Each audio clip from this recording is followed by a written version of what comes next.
कई माताओं को महाराज श्री ऐसा भय होता था। मुझे अपने से ध्यान है, अपने से जब मैं छोटा था तब हमारी मैया को हमको खबर होती थी, कोई महापुरुष कोई साधु संत पधारते थे तो बोले कहीं ऐसा ना हो कि बच्चे को बाबा जी लेके चले जाए।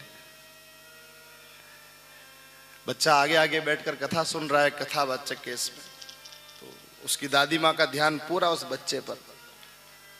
मिलने गई महाराज से, बोले महाराज आप जो कथा सुनाते हो ऐसी की ऐसी कथा 1 घंटे में उपसंहारक रूप में सुना देता, और ये तो बड़ी अच्छी बात है, कम से कम आपका पोता कथा तो सुन रहा। बोले कथा सुन रहा लेकिन हमें बहुत चिंता है। क्या? बोले हमें चिंता है हमारा बच्चा कहीं बाबा जी ने बन जाए।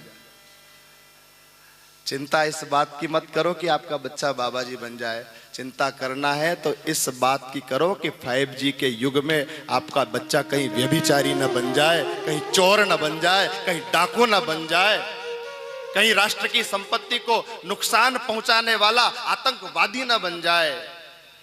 भय रखना है, चिंता करना तो इस बात की करो। 1-1 लाख 1.5 लाख रुपए का मोबाइल अपने बच्चों को देते हो और बड़े राजी होकर प्रचार करते हो जगत में, अरे बेटी के लिए 1.5 लाख का मोबाइल ऑनलाइन मंगवाया है।